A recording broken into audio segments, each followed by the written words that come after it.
പള്ളി ഒരു ആത്മീയ കേന്ദ്രമാണ്. അള്ളാഹുവിന് മാത്രം സുജൂദ് ചെയ്യപ്പെടുവാൻ വേണ്ടി നിർമ്മിക്കപ്പെട്ടിരിക്കുന്ന മഹൽ ഗേഹമാണ്. അതോടൊപ്പം തന്നെ ഒരു നാടിൻ്റെ നന്മയുടെ പ്രസരണം നടത്തുന്ന വിളക്കുമാടവും കൂടിയാണ്.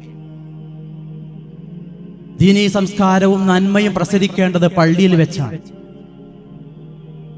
നമുക്കറിയാം, നമ്മുടെ ചുറ്റുപാട് വളരെ അപകടത്തിലേക്കാണ് പോയിക്കൊണ്ടിരിക്കുന്നത്. രാക്ഷസീയത, പൈശാചികത ആഘോഷിക്കപ്പെടുന്ന ഒരു കാലഘട്ടമാണ്.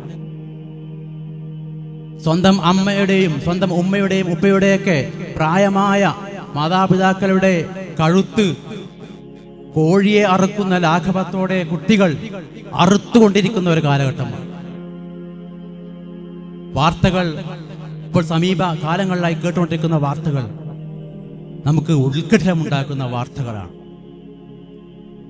നമ്മുടെ കുട്ടികൾ സുരക്ഷിതരല്ല, നമ്മുടെ മാതാപിതാക്കൾ സുരക്ഷിതരല്ല, നമ്മുടെ കുട്ടികളല്ലാതായി മാറിയിരിക്കുന്നു. അവർ കുട്ടികളല്ല.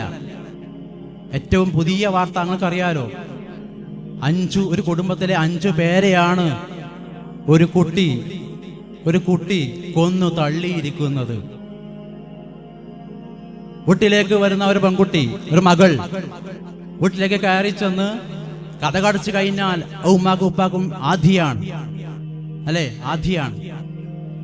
ഒരു കുട്ടി വീട്ടിൽ നിന്ന് പുറത്തിറങ്ങിയേക്ക് പോകുമ്പോൾ, വാതിലും ചാരി പോകുമ്പോൾ ആ കുട്ടിയുടെ മുന്നിൽ തുറക്കപ്പെടുന്നത് 1000 വാതിലുകളാണ്.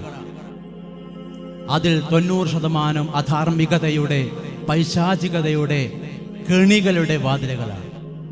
അല്ലാഹു സുബ്ഹാനഹു വ തആല കാത്തുരക്ഷിക്കുമാറാകട്ടെ. അതുകൊണ്ട് അധാർമികക്കെതിരെ, പൈശാചികതയ്ക്കെതിരെയുള്ള കൂട്ടായ്മയും ജാഗ്രതയും നമുക്ക് പള്ളിയിൽ നിന്നാണ് ആരംഭിക്കേണ്ടത്. പള്ളി ഒരു സാംസ്കാരിക കേന്ദ്രമായി